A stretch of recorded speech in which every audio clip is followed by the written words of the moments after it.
How many times have you been told you can't do something? I'm sure just by looking at me, you can believe I've been told that once or twice in my life. I can remember 4th grade gym class and the teacher not letting me climb the ropes. There was the carnival where I wasn't allowed to drive the bumper cars. That was last week, before it snowed. 2 years ago, I learned it, or I heard it, when I moved into my new house. Question, what does your home look like the day after a move? Disaster, right? Ours was no different. And everything was out of place, but particularly for me, I have this beautiful like brown lazy boy office recliner, and it belongs in my office. It's nice and it's comfortable, but the movers had moved it into the living room. Natural mistake, right? That's where they thought it went.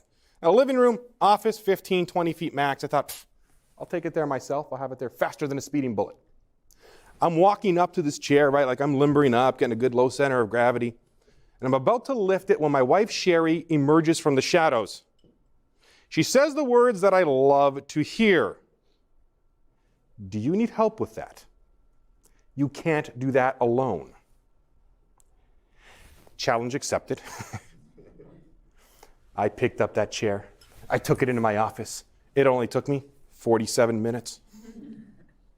And it was really worth the deep scratches I put on our brand new hardwood floor. And a small hole in the wall, perfect for ventilation. Sherry was not impressed. You can ask for help, she said. You're not Superman. And that's where I differ with her. See, I can't leap tall buildings in a single bound. I don't have cool X-ray vision. I don't wear tight blue spandex unless it's a very special occasion. But I'm Superman. Or I feel I have to be, because when you grow up in a world having a disability, that's the mentality that often develops. What we're going to talk about today is understanding disability from a different construct. I'm not going to talk to you about law and compliance. I'm not even going to talk to you about types of disabilities. I'm going to talk to you about the world and the social constructs around an individual with a disability has, and I'll give you a couple quick strategies as we move forward, because I think before anyone can really make a lot of hard recommendations about how to engage employees in the workforce with disability, or even just how to create a more inclusive environment for all, you have to understand what's going on in the mind of someone who might have a disability and what the world around them, what are the messages they're getting from the world around them. So we're going to get started with my favorite topic, which is identity theory. Now, disability as an identity is a very interesting concept. First, because for most people, it's not their primary identity. Now, if it's a physical disability, so someone sees me walking down the street, they might assume, well, Paul, clearly he has a difference, he has a disability, and that must be really important in his life. But if I were to list what my dominant identities would be, I would say being an athlete or student athlete was still number one. My athletic mentality, I go into coach mode all the time. I did it this morning with my son. I was like, get in the car, you can eat the toast, right? Like, that's just who I am, right? So, you know, my athletic identity, being a man, being a father, being a husband, being Canadian, right? All these, being an Italian, Canadian, son of immigrants, all these pieces play into my personality, my identity, well before disability. Disability is like 6th, 7th, 8th on my list, depending on how I'm feeling any given day. With a lot of individuals with disabilities, that holds true. If it's an invisible disability, it's also likely that not only is it not their primary identity, but it's also something that they're going to try and hide a little bit more, right? Because there's stigma around mental health and different types of disorders. But to understand identity theory, I want you to look at 3 phases. These come from a researcher named Gibson. This is her identity model, and I like it. And there's 3 phases: passive awareness, realization, and acceptance. I'm going to talk about each of them really briefly, give you a quick example of how I transitioned from one phase to the other, and then I'm going to relate it back to the workplace. So let's talk about passive awareness. This is the phase where an individual is maybe not aware of their disability, or they're taught to deny the disability, or they're taught to suppress it, right? They don't want any attention with it, right? And here the key point on that slide is to look at they will not associate quite often with individuals who have disabilities. And I think that's important. I can remember back in high school in my theater class, my teacher asking me if I wanted to attend a Special Olympics event. Now, she asked every single member of the class. So number one, this was not something that I was targeted at, okay? And it was for, in the special education department, our students had developmental disabilities. We're having like a Special Olympics. I wanted nothing to do with it. I did not want to be around it. I did not want to be associated, even though I'd just be a spectator, right? I would be there with all my drama classmates. It was an option. You can either come to class or go to the Special Olympics event. I stayed in the class. I did not want to associate with it. And I think the reason for that largely is that there's no role model of disability in this phase, right? There's no one to sort of show you the way. And for me, it wasn't until I learned of someone, this man, Jim Abbott. Raise your hand if you've heard of Jim Abbott. Okay. Michigan guy, right? Jim Abbott, born without a hand, played for the California Angels and New York Yankees, pitched a no-hitter, right? I mean, so growing up, there was no Google, no pun intended, right? I could not just Google like athletes with disabilities. There was not internet, social media. I'm a child of the 80s. And for me, Jim was it, right? If Jim could do it, I could do it. And especially because I had aspirations of playing varsity sports. I was an athlete. I wanted to be an athlete at a high level. This was my role model of disability. And as I read Jim's story, I became more and more okay with accepting who I was, what limitations I might have, and also acknowledging, this is where his story helped me acknowledge that even though I don't see myself as disabled, I don't consider myself disabled, that to some degree that's how the world sees me. I have to be aware of that in the world I'm interacting. And so that helped me, that mentorship, even though I've never met Jim. So Jim, if you're watching this, let's have coffee. And just saying. And I live near Flint, that's where he grew up. But because of that, I was able to progress to the next phase, which we call a realization, right? This is kind of the ugly phase of the process, right? The self-hate, the why me, right? All this, the concern, so if it's a physical disability, you're concerned with appearance, right? I think on a physical level, which the joke is with a lot of my colleagues who have limb differences, especially in the upper extremities, when we're taking photos, you often see them like their hands are behind their family or whatever. And sometimes usually that's just logistics, but we pick on each other, like, why are you hiding it, right? There's part of that comes at, you just get tired of being stared at. And because you're tired of being stared at, and because when you have a physical limitation in particular, a lot of people doubt what you can and can't do. I think that's true for any disability. I think if you have an invisible disability, if that becomes known, sometimes people often view you differently, right? If you have, I have a good friend of mine who's diagnosed bipolar, right? And if that gets, people react to it differently, right? And because of that, you're in this world that says you can or can't do something, and they put the limitations on you, or you think they put the limitations on you, which has implications when people get older. It's why Paul picks up a chair and doesn't get help and puts a hole in his wall and scratches his hardwood floor, right? Because I can do it, right? I will prove the world wrong. I don't need any help because I need to show my worth. And if I ask for help, not only is it a sign of weakness, but it's a sign that maybe I can't cut it to others. Even though I know I can, I don't want to be perceived that way. For me, my journey in college football really helped me realize the good parts and the bad parts to this mentality. So that's a shameless plug for my keynote, Hit Hard, where I talk about my journey in college football. If you don't know, the story in real short is I was cut in high school, and 6 years later, I'm on a college football field as a walk-on. And that's cool. Something I often don't tell on stage is that the coach who cut me in high school ended up being a coach on one of the teams we were going to play at the college level. So in my mind, I have like this Rudy-esque moment, right? Where like, I'm going to get in the game. I'm going to like make the big tackle and be like, you were wrong, brother. Like, right? And ironically, I didn't even dress for that game. And before the game, I ran into him at the 50-yard line. And he was really happy to see me and really happy that I was on the roster and like that I had found my way to the college ranks. And in that moment, I had that realization that the Superman, Superwoman complex, even though what I admire about it does inspire a really good work ethic and a sort of an internal resilience that might not have been there without it, but often it tainted why I was doing things. I had to really dig deep because here's this person I saw as an enemy. And all of a sudden, they were befriending me, right? They were happy. And so I had to start looking at why am I doing what am I doing? And I realized I have to do things for myself. And at some point, I have to put the perception of what other people have about me aside and look at how do I develop myself in a way that is healthy and that is positive so that I can move forward. If you can do that, then you get to the third phase, which is acceptance, right? This is where you understand your role in society. You're okay with who you are. You are okay with associating with disability. Now, Gibson's model says they become involved in advocacy and other groups. I don't think that necessarily holds true, but I do think the difference is that in the acceptance phase, you're okay in advocacy. You're okay associating with others who have disabilities, right? It's when in the acceptance phase, if the teacher asks you if you want to go to the Special Olympics event, you are going to be, yeah, cool, I can do it. And if I can't, it's because I have another commitment. It's not because I don't want to be associated with it, right? And I think that's a really important piece.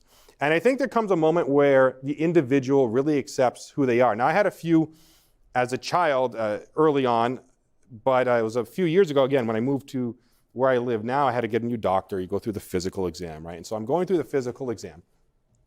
And the doctor says to me, have you ever thought about a prosthetic?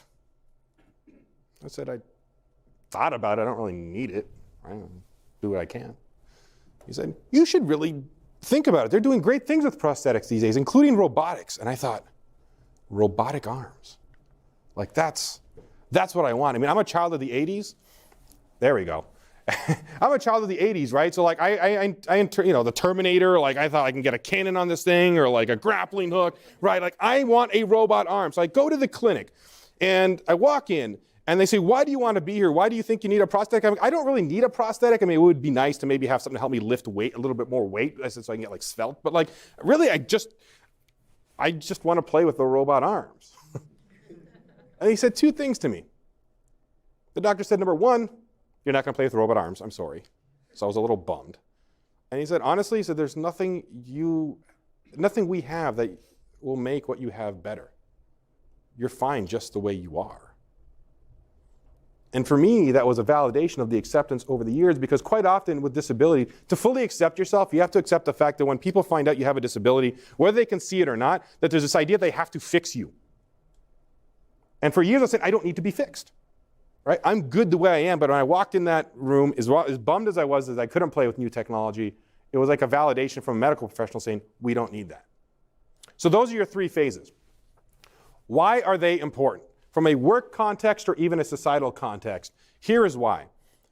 The truth is, someone can be at the acceptance phase at one point in their life, so they can be totally accepting of who they are, but they can walk into a work environment, they can walk into maybe a club you're a part of, and I might automatically regress into passive awareness.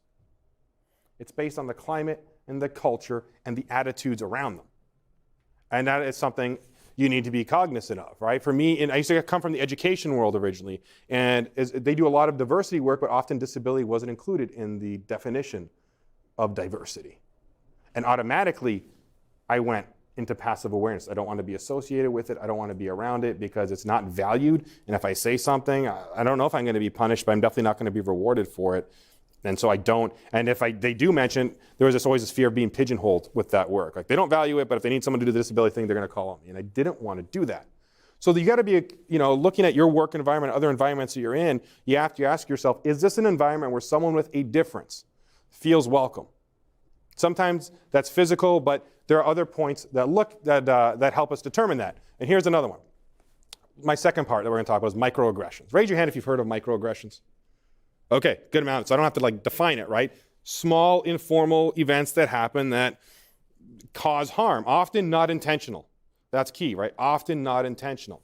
And you get enough of those and you start to realize that maybe this isn't a place that welcomes me or values me. You see a beach ball up there, and I'll tell you quickly a story about a microaggression that happened to me in a job I was at. I was a manager. We went to a management retreat up in Frankenmuth, Michigan, right? So we're with all the Bavarian stuff and eating some roasted chicken and all that good stuff.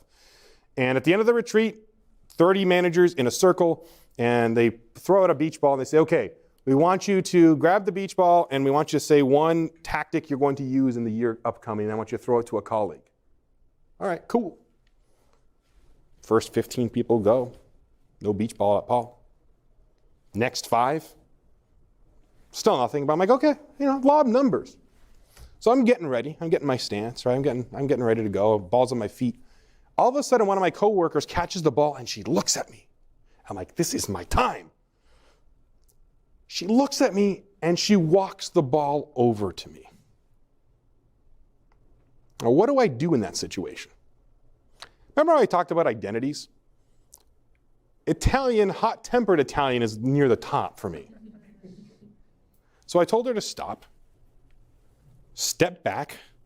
There might have been a word between stop and step back, and throw me the ball, which she did.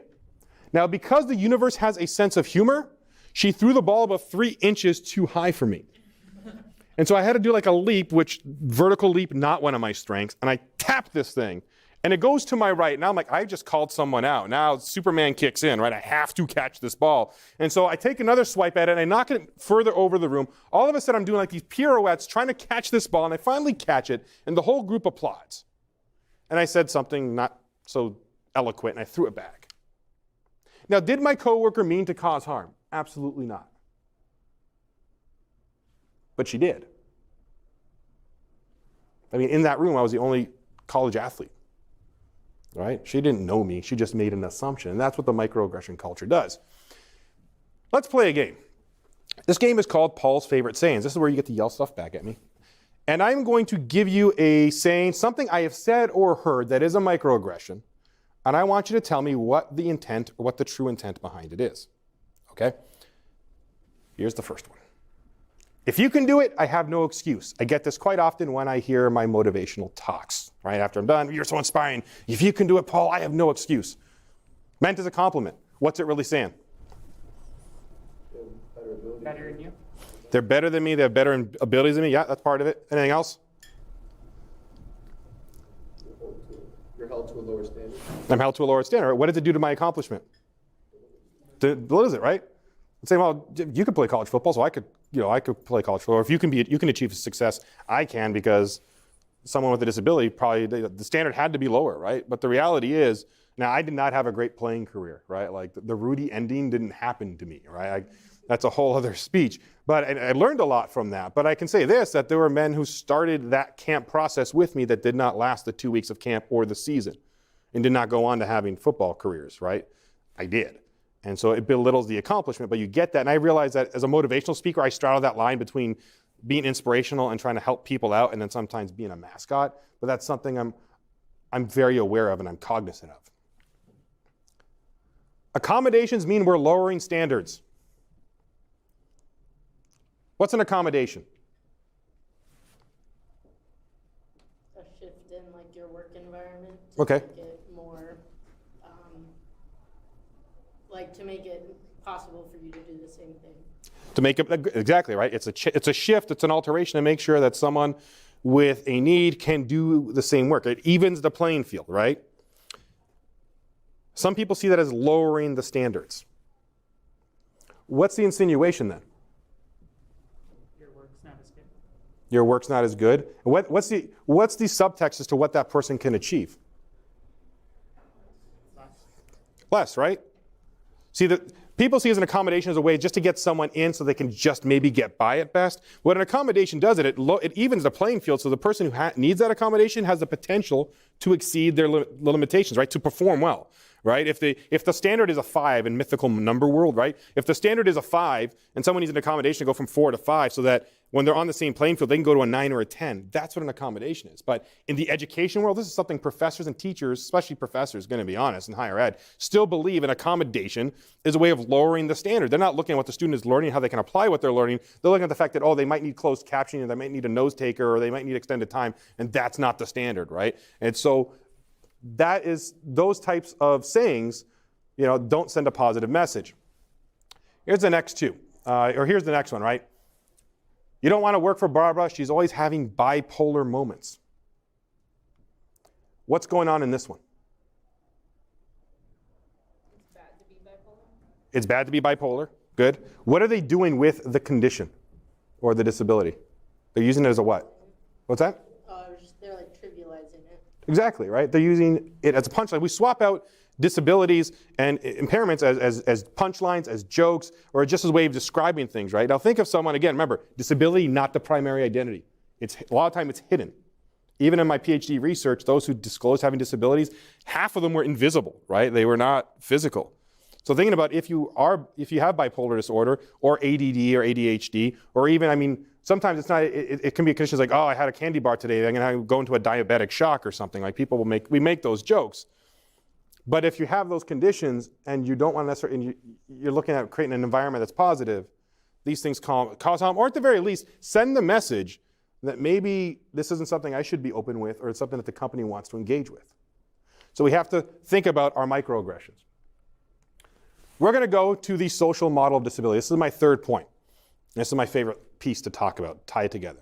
So social model of disability basically says that, things are based around social norms, right? Social norms are the rules of the game, right? What are the standards? What's acceptable behavior? In this case, it revolves around disability. And what are the rewards or consequences for not following the norms? Now, I'm going to show you a picture of someone. I want you to tell me who this is to prove this point. This is Spider-Man. Good crowd. You're awake. Okay, this is Spider-Man. And if a child brought you this toy, be honest with me, you would probably say that he is? Broken. Yep. But is he? Now, some would argue from a technical standpoint, yes, there's a ball, there's a ball joint there, and the leg snapped in, right? But think about that. And I'm guilty of this too. That the first thing you see something that looks a little bit different is that it's broken. And quite often you say, a child in this case, can we fix it? My son brought me this toy, and he said, here's Spider-Man, Dad. I said, and my wife said, oh, he's broken. And I had like this moment of clarity, like, he is not broken. Spider-Man's not broken. I said, because if I had to think that Spider-Man is broken, if I have that thought, then I have to say that a lot of my friends who have limb differences, for example, are broken. One of my colleagues is a guy named Zach Gowen. If you are a wrestling fan, then you might know Zach because he wrestled in the WWE. At the age of 6 or 7, Zach lost his leg to cancer, but had a career in the World Wrestling Entertainment. Then he went on American Ninja Warrior, and then he climbed like 3 mountains. Zach does a lot of stuff. Is he broken? But that's the first natural thought that we have. And it's unconscious. It's not intentional. I mean, I make mistakes like this all the time. The other day I was at a toy store, and my children bought me this. Right? This is Barbie in a wheelchair. And I thought, great. I didn't buy it for them, by the way, because I'm frugal. I was just like, this is great. It's an inclusive toy. No, we're not getting it. You got a lot of toys.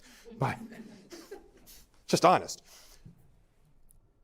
But they brought it to me, and I said, oh, cool, Barbie in a wheelchair. It's awesome. And my son said, no, Dad, she's not in a wheelchair. I said, what do you mean she's not in a wheelchair? Like, dude, like, here's the box. She's clearly, like, there are the wheels. There is the chair. I said, no, Dad. When we watch Barbie on TV, she's never in a wheelchair. Nobody's in a wheelchair when we see them on TV. I thought, wow. So on one level, great. But on the other level, what's the messaging, right? That we're still not there. And then I dug a little bit deeper, about Hollywood, and I started thinking about what are the messages we're getting in our media, right? What's the media telling us, both directly and indirectly? And I came up with this statistic. 95% of characters who have a disability on a TV show or a movie are played by able-bodied actors. Now, I think what's great in Hollywood right now is that there's this push that individuals, if a character is part of a certain group, that the actor in most cases should also be part of that group. But when it comes to ability, it's still behind. We're still not there yet, right? I can think I love the show Superstore. Great show. It makes me laugh, right? One of the characters, wheelchair user, able-bodied actor, right? And they actually interviewed or they auditioned actors who were in wheelchairs, and they still went with an able-bodied actor, right? Think about not just the amount, so think about not just acting opportunities for individuals with disabilities, but think about the types of characters in a lot of these shows. How many times is the disability the defining trait of the character on the show? Versus that's just a small part of who they are, just like in everyday life, but they have all these other things. That's why I like Breaking Bad is an awesome show, not just because Breaking Bad is an awesome show, but the son in that show, the character, had cerebral palsy, I believe, and it was not a major part of the storyline. Very little. Really, it was just about, his interaction on screen was a father-son dynamic more than anything else, which is the way it really should be. But again, thinking about when we see individuals with disabilities, how they're portrayed in the media, it's usually a disability, usually not painted in a positive light, okay, or it's a hindrance, right? It's the overcoming obstacles. Again, I realize the irony of me being on stage talking about that with my football story, but realizing that, right? So that's the world that the social model constructs for us. And so growing up in this model, you start to realize that you're less than, you don't quite belong in the group. You're kind of on this fringe trying to understand how you fit in. That's a plug for my book. But here's the thing about the social model. So that is my book, The 2-Year-Old's Guide to Work-Life Balance. Please grab a copy in the back. But here's what I want to ram home with this point, that it's a social model. They are norms that are taught, and they're not inherent in people. So I love picking up my children from daycare, but sometimes, every once in a while, because children have no filter, I just don't want to be stared at. I'm going to be honest, right? Like I don't want to deal with it. And one day I'm picking up my son, and one of his classmates says, "Oh, your hands are different. Look," and he's pointing at me, and my son walks over and says, Yes, his hands are different, but so are yours, and so are mine, and so are so-and-so's. And he starts comparing all the differences, and he's going shape, color, size, everything, right? He's right in his idea, difference has nothing to do with how many fingers are on your hand, but how just things are different, but they're equal and they're just unique. Now, I did not train, my son was just over 3 at the time. I did not train him in any of this. To be honest, I was right in the bliss that he didn't notice that I even had a difference. These are social norms that can be taught, right? And they reflect the values in the society. So what can we do? I'm going to give you 2 quick strategies as we wrap up this section for being more inclusive with individuals with disabilities. Here's the first. I'm not going to spend long on it, but I always feel like I need to talk about it. And I think Google does a good job of this as I toured the campus here today. But if any programs you have for underrepresented groups, diversity, whatever your initiatives are, make sure that disability is included in that definition. Because as someone trying to see if they fit into a corporate culture, the culture of a company, culture of an organization, if you say we value diversity and you say, great, there's a diversity initiative, and oh, sorry, no, disability doesn't count. It's not one of our definitions. What does that say? I once applied to a scholarship in my first year of my PhD program. It was a National Association scholarship for underrepresented future faculty, I think it was, and I was not going to lie, trolling for money. And I was eating ramen, man. And it was very vague, and so I emailed the organization and said, do I qualify? I have a disability, but this is really the only bucket I would probably fall in unless Canadians are a category. And they said, Canadians are not a category, and they said, neither is disability. But if you fall into one of these other categories, and have a disability, I would highly encourage you to apply, because that will make you a super competitive applicant. And I thought, great, I'm like the sprinkles on the ice cream, right? I'm like the extra topping. So make sure you include it if you're going to go forward with it. Here's the other piece. I want you to focus on strengths. Focus on the abilities of the individual, not just individuals with disabilities, but I want you to focus on the strengths of just the individuals in your team, in your organization. There's a tool that I love to use. Raise your hand if you've heard of this tool. Strengths Finder? Okay, so I don't have to go too much into it. The Strengths Finder leadership assessment done by Gallup is focused on the idea that people are at their best when they harness their natural talents and abilities. So you take this assessment, it tells you what your 5 natural talents and abilities are. And then you do a lot of different exercises on it, and you could ingrain that into your culture. Now, those groups that do ingrain it into their culture, number 1, they see an 18 times increase in employee performance. And number 2, there's a better sense that the employees are valued for their abilities. Because here's something what a tool like the Strengths Finder or any other common culture tool that focuses on ability and strength does. It creates a common language and a common denominator that transcends an identity or a label. When you're in the room, I don't have to worry about being, they took Paul because they need someone with a disability on the council, but maybe they took Paul because he's got a really good analytical mind. We needed someone that was analytical. They're valuing me for my strength. So it creates a different kind of way of viewing the folks. Because ultimately, everybody, regardless of where you fall on identity maps, ultimately everybody wants to be valued for their ability. Ultimately, everybody wants to be respected for what they can bring to the table. And they also want to be their full self in the organization. If you can do that, you get a lot closer. Quickly, I want to close with a story about one of my best friends. He's my cousin Sal, who I call my corporate cousin because I went like the education route for years. He went corporate. Sal is a VP at a large multinational accounting firm.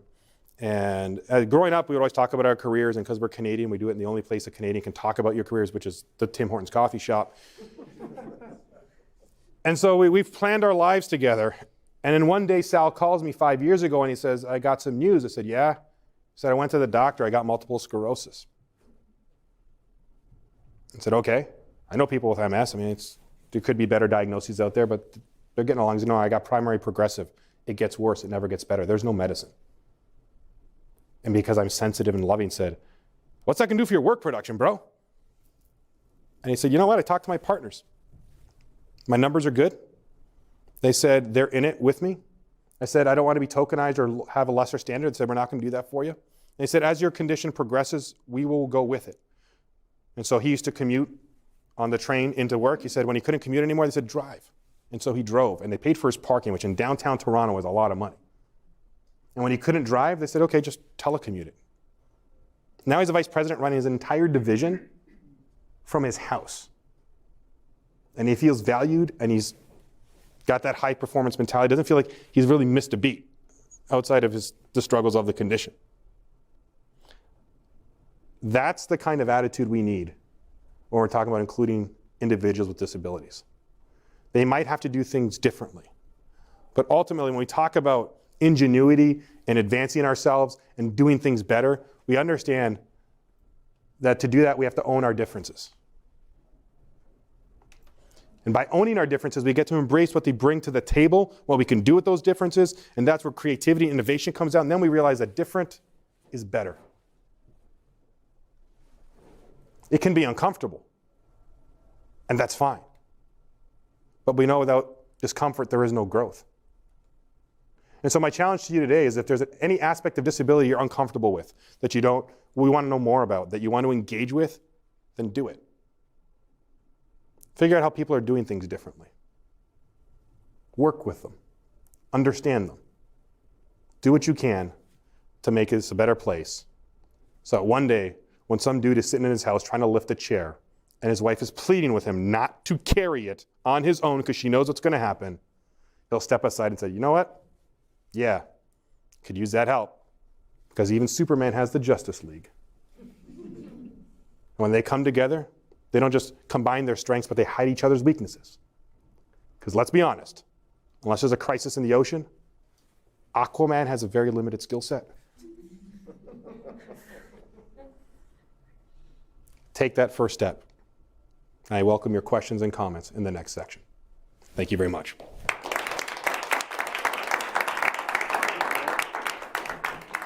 Great, thank you, Paul, for being here at Google today. Thanks for those of you here in Ann Arbor and watching on the live stream. So for context, we're celebrating Accessibility Week here at Google with the goal of educating and inspiring and empowering and raising awareness for Googlers and beyond about the billion people worldwide who have some sort of disability, and for all of us to build a more supportive, inclusive, and aware community around them. So really appreciate your remarks. Love that you offered personal anecdotes and some frameworks for all of us to think about. Mm-hmm. That was great. Wanted to begin, I'm gonna ask a few questions, and then of course here at Google, we'll ask people to come up and have questions of their own. So as always, Googlers, be ready. Begin by asking you a little bit in your remarks, you referenced, of course, your successful pursuit and an attainment of a spot on the college football team. Mm-hmm. Amazing accomplishment, congratulations. Would love to understand a little bit more about the start of that journey. What was it like to begin that training? How did you build familiarity, credibility with your teammates? Tell us about how that started and what that was like. Sure. So it started, you want to go back to youth, right? I saw football on TV. I like physicality. So in addition to football, I'm a third-degree brown belt in karate, right? So I like to fight. And which sports, everyone's like, you should play soccer because of your feet. Like, that's not my sport. And I saw football, so I fell in love with it. And so it took me a couple of years to get the courage to try out for the high school team. And then I made it my first year, cut in my second. And at that point, I thought things were gone. I ended up playing semi-pro. But in that pursuit, you talk about teammates. I learned a lot about who your teammates are and who will accept you and who won't. I would say at the college level especially, but even at the semi-pro level, at the semi-pro level, there were teammates who were like, we'll work with you before practice. And that I had to swallow my ego during that as well sometimes and realizing that it wasn't just about making me better, but about making the team better. Mm-hmm. And when I got to the college level, I was really nervous that they wouldn't accept me because this is like super elite athletes, right? In Canadian college football, people are getting drafted to the CFL, sometimes the NFL, and these are just elite. Our quarterback played on the Toronto Rock of the National Lacrosse League. Like, he won national, world championships with them. So these are, you've seen me run. I resemble Mr. Snuffleupagus, right? Like I have some tools, but I didn't know if they would accept me. But I think as what I love about sports is there's a performance element of it, and I hung out, I kept going. The coaches from day one were like, hey, everyone's got a shot to be on this team. You're no different. And I just went with it. And they were really good. And the coaches and the players, we would work on techniques that would work for me, for example. Mm-hmm. And so sometimes, because of my martial arts background, certain hand techniques, ironically, would work for me. And some didn't, right? Traditional football defensive line techniques didn't. And so they just really worked with me and accepted me for sort of who I was and and we just find ways to make it happen, right? That's where that own your difference piece comes in, and this is how we're going to make it work. And I've always taken that with me. So here we are in a workplace, and so we're thinking about how to translate some of Paul's learnings and life journey and adventures to a workplace. So do you think a business case can be made for hiring folks with disabilities, and how would you encourage us to think about that? Sure. A business case can definitely be made. I think if we want to talk numbers, then I think Accenture does a study every year of businesses, companies that they deem to be disability friendly, high performing in the area, and those that aren't, and they compare them, right? And they compare how they perform. And so the companies that they classify to be disability champions, they make more than double than the other companies in terms of net revenue, right? They see an overall 28% increase in the revenue streams, right? Power of data. The power of data. And so I think there's that piece. If you want more data, disability as a market is about $1 trillion and largely untapped. Okay. But here's the other part of the business case. If you want to look at statistics, 55% of the workforce will have a disability by the time they retire. 25% of the American population has a disability. That they disclose or that we've found. So this is something that touches us on a lot of different levels. And so thinking about the boomerang effect of, yes, you can be more profitable doing this, but thinking about bringing in your workforce. Sure. Right? So I would imagine for some skeptics, the data is nice, but it doesn't really carry the day. Sure, it doesn't. Yeah, I come from education, right? It's not about profits, right? So okay, fine. So, but you have an employee who comes in and they want a disability-friendly environment. They might not disclose whether they have it or not because they don't feel safe, and then they don't feel that it's safe, and then they leave. And guess what? When they have colleagues who likely have a similar condition or that they know of, are they going to recommend your company? No. Right, and that's where the boomerang. You want to attract talent, you want to retain talent, but also you want that reverb that talent wants to come to you, because in today's society, the truth is people don't usually stay at one company their entire career. Yep. But we're talking a lot. Yep. And social media and technology makes it easier for that word to get out about if this is a place to work or not work, and we all have internal networks. So I think those are, from a business standpoint, that's a place to look at. And also, I think a lot of times we talk about how do you find resilient workers, or where do you find these untapped markets? Only 29% of individuals with disabilities are actually actively engaged in the labor market right now.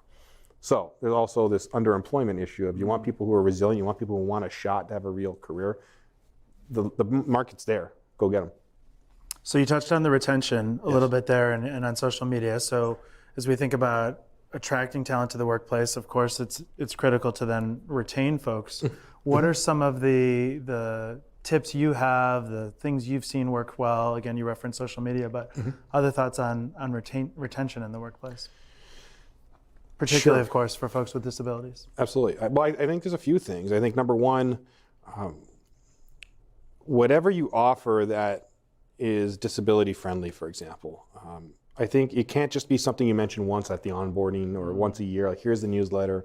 If you need an accommodation, go see Patrick in HR. Like that's, right, that happens at companies, right? I think take something as simple as a lot of companies, right, employee assistance programs, EAPS, or something like that. You get so many free counseling sessions or all these kind of, free nutritionists, all that.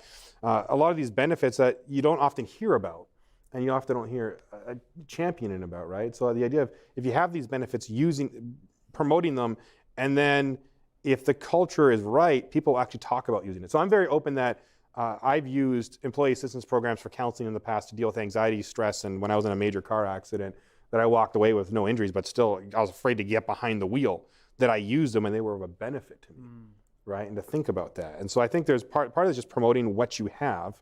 I think employee resource groups, which I was happy, Google has that, so great.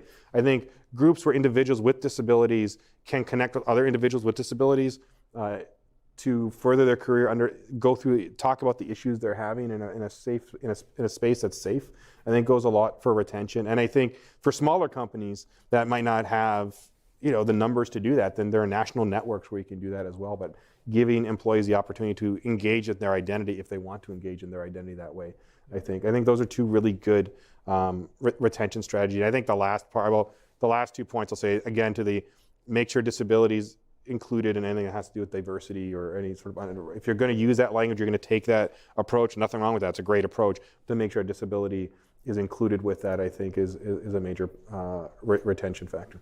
I wanted to also briefly touch upon your book, and you mentioned how your 2-year-old was a big inspiration from that. which probably resonates for some of the parents in the audience. But would love to hear more about how you took that leap from, finding that inspiration to actually sitting down and writing a book. That's not something that I'm guessing happened overnight.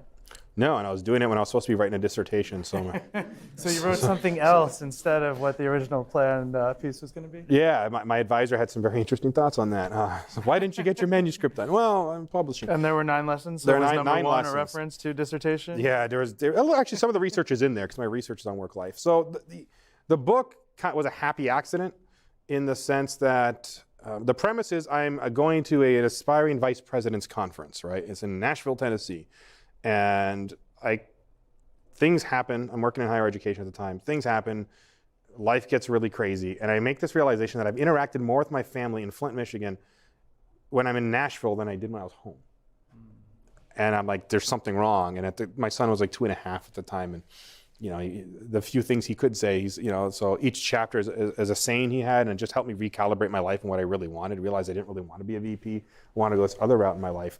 But the book was supposed to be a blog. I'm like, oh, let's, I was joking around with my wife. The 2-year-old's Guide to Work-Life Balance. I was big into blogging at the time. Like, make it a blog.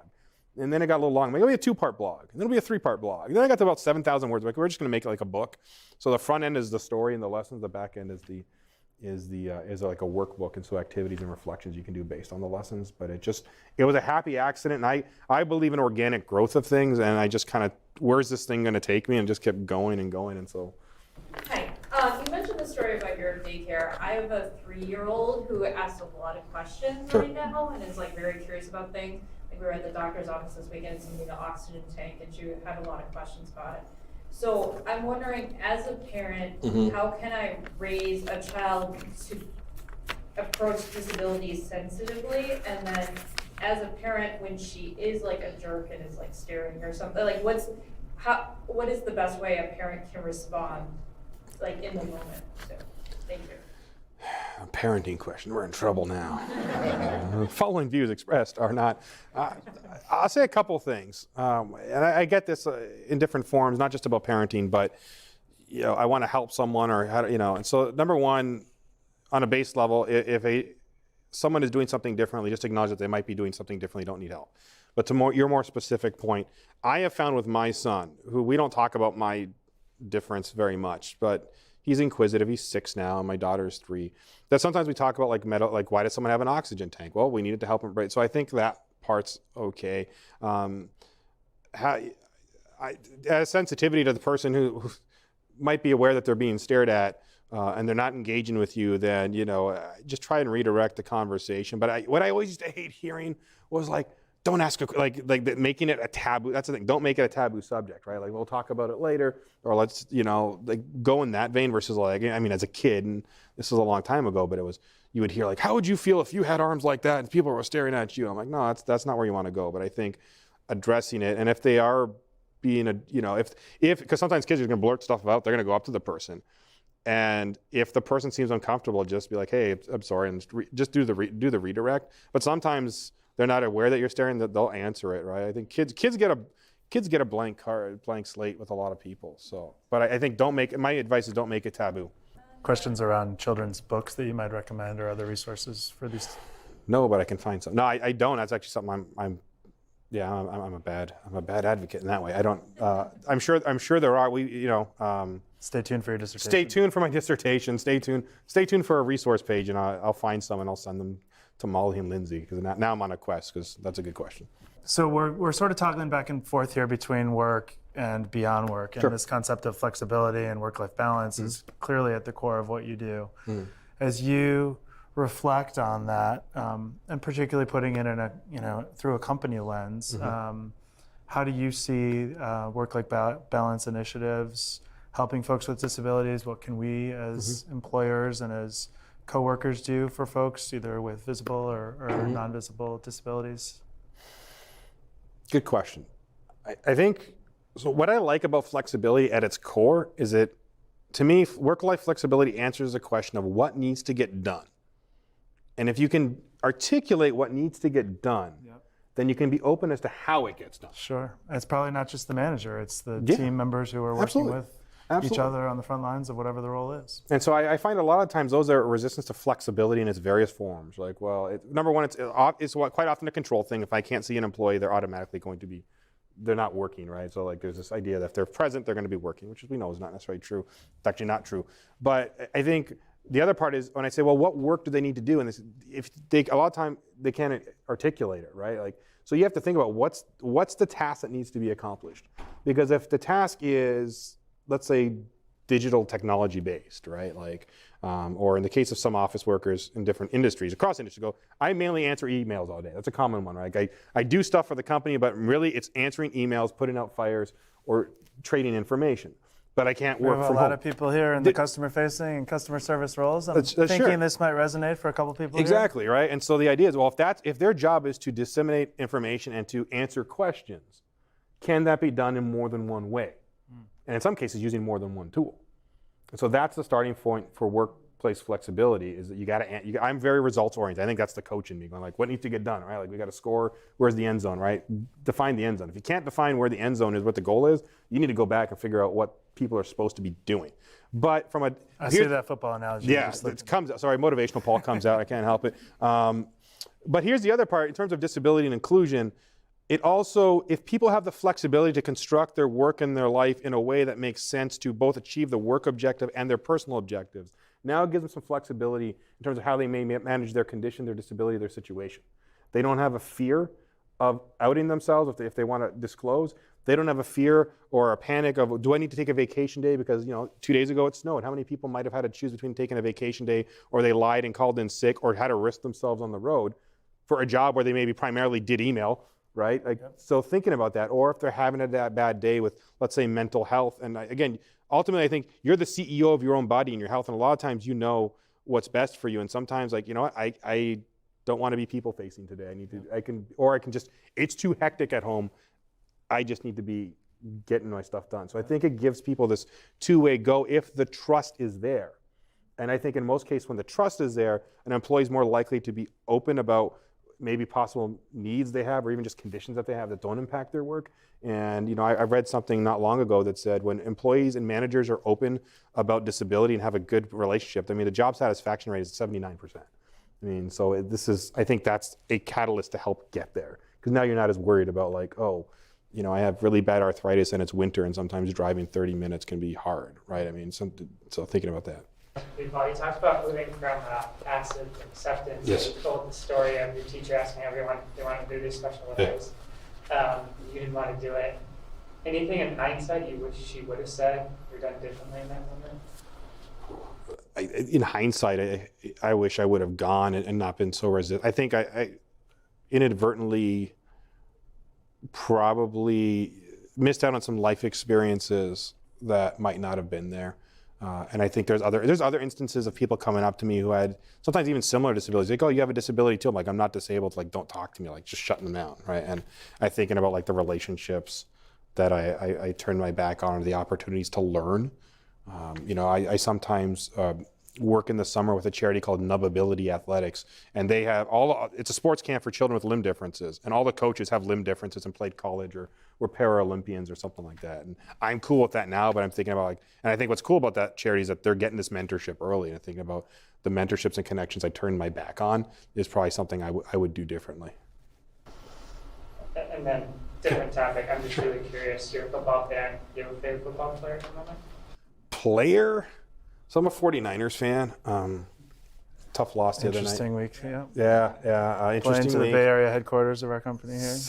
There you go. Exactly. So 49ers, so I don't really have. I look at teams now versus players, and so I go with the Niners in the NFL because I grew up in the 80s, and in Canada there's only two teams on TV: the Buffalo Bills and the 49ers. The 49ers were winning Super Bowls at the time, and so when I saw Joe Montana to Jerry Rice and Tom Rathman as a fullback, that was it. So those are my guys. Yeah, so I had a question about, you talked a little bit about this, but I feel like sometimes there's the internal stigma piece. Sure. You talked a little bit about being defensive about the accommodation.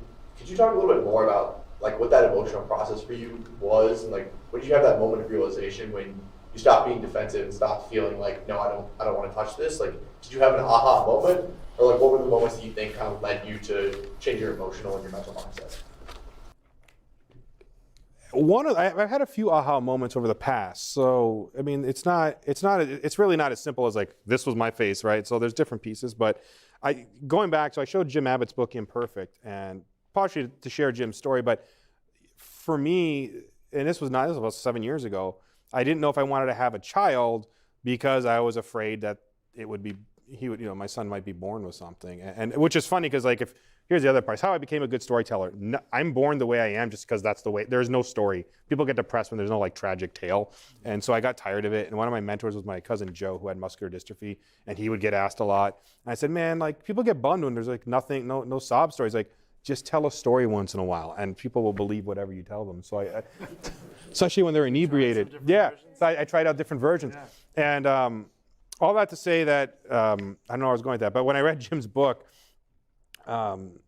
There was a chapter in it where he himself had the same sort of worries, and yet, he was born without his hand, but there was no reason for that. I mean, there's no like medical explanation. And I think that was an aha moment where like, here's a guy who's achieved all the success and he still has the base level, but he sort of, the doctor tells him, listen, if something's going to happen, it's because that's life, not because like there's no chance. And I think, so that was a moment of it for me. And I think for me, it was just a moment of after I was done playing college football, I became more accepting of it because I realized that as much as I like telling the football story and inspiring people, that I want to make it so that individuals with disabilities playing at high level of sports and even in theater and the media aren't exceptional, right? You almost want to be like, yeah, that's just, they just have the same, there's part of the team, and that's just, it's a normal thing that if a coach has an athlete on their team or a casting director has someone come in the room that looks a little bit different or acts different, that they're just going to accommodate it without thinking twice. And I realized for me to do that, I had to put my ego aside and just accept who I was so that I could help others and move forward. Okay, so I'd love to close with a question about mindsets. We're pretty much at time here at the bottom of the hour, so we may have some people who have to depart. But I know in your work-life playbook, you talked about 3 critical mindsets. Mm-hmm. So maybe in the spirit of sharing with us and challenging with all of us to either try a new approach or be more empathetic or whatever it may be, I would love for you to close with the 3 critical mindsets and challenge us to embrace.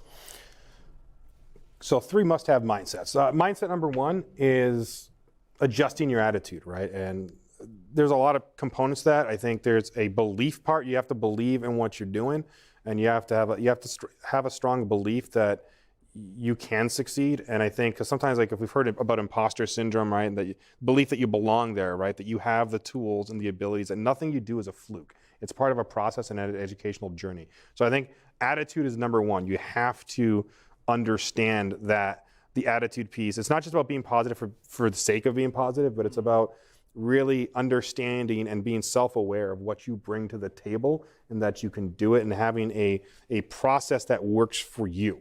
And so there's a lot of pieces of attitude, but I think when you do that, you overcome that imposter syndrome and comparing yourself to everybody's journey is different. So it's nice to benchmark against other folks that it might be similar to your experience, but ultimately their journey are different, and yours has to be different. But when you can accept that and understand that you have the tools to be successful, then you can move forward. So the second mindset is you got to recruit your team. You got to have a success team in place, and that is family, friends that see the same mindset. So I'm a big believer that if people aren't on the same page, if people are bringing you down, if that negative energy is around you, you got to get rid of it. So this is support system, support system, colleagues, whoever it may be. Exactly. So there's social support systems, there's familial support systems, which sometimes can be the same. And then I think there's professional support systems, right? You need professional mentors. You need medical staff, right? Whether you have a disability or a medical condition, I think mental health, physical, like go get checked out. All these pieces play into it because all these factors play into your life in one way or in another, right? So whatever folks you need on your team, whatever aspects you need, right? So as a speaker, I have speaker mentors, right? They're part of my success team, right? And so you got to think about like holistically, who do you need there? And they all have to be able there. They have to be there not to be a yes person, because I talked to my cousin Sal earlier, and I love Sal, or my best friend, but he will challenge me more than anyone else, but he doesn't do it to bring me down. He asks really tough questions that I need to answer. And so that support system is really big. And of course, my wife, who, when I asked her, I was really early in my career and was really struggling, I said, why do you put up with me trying to be a speaker? And she's like, because I love you and your dreams. And I thought, like, that's the jam right there. And can't beat that. So that's, the attitude, the support system. The third is to leverage your strengths. You have abilities and strengths inside of you that you sometimes need other people to identify, that you definitely need to work at. Nobody's like born perfect, even if they're good at something. Like think about like American Idol in the audition phase, like those people that had really good voices, but they were raw, right? And think about how they evolve. It's the same thing. You have a lot of raw talents and abilities at different levels inside of you. So you have to understand that you have the talents and abilities inherently inside of you to be successful. But you also have to work on them. It's just not a natural thing. And if you look at anyone that's been super successful, it never fell into their lap, right? I mean, Jerry Rice, one of the greatest wide receivers of all time, practiced more than anybody else. He worked at his craft, right? Think about actors, Al Pacino, right? Like I'm Italian, so I have to give Al Pacino a shout out, right? But I mean, he goes deep into his characters. He works at it. He just doesn't show up and say, "I'm Al Pacino, give me a role." Maybe like when he did Simone or something. Maybe he's just doing it for there's a reference. But thinking about that, you have those abilities inside of you. So if you can put those three together, the attitude, the team, and then identify your strengths and then leverage them and maximize them, that's what's going to help take you to the next level. And I think what surrounds all of those pieces is just be open to learning in the journey. What you set out to do might not be where you end up, but if you have a growth mindset of like, I'm going to do something, I'm going to get feedback, and then I'm going to make an adjustment based on that, you're going to love where it's going to take you, because all you're focused on is on continual positive self-improvement, and that's really what it's about. That's what it's all about. So thank you, Paul, Thank for you so coming much. and joining us here Appreciate at Google it. Ann Arbor as part of Accessibility Week. Thanks for everyone who's been in attendance today. We do have some of Paul's books in the back, and hopefully you can linger a minute to say Yes, hello to absolutely. a couple new fans and friends. Thank you again. Thank you so much.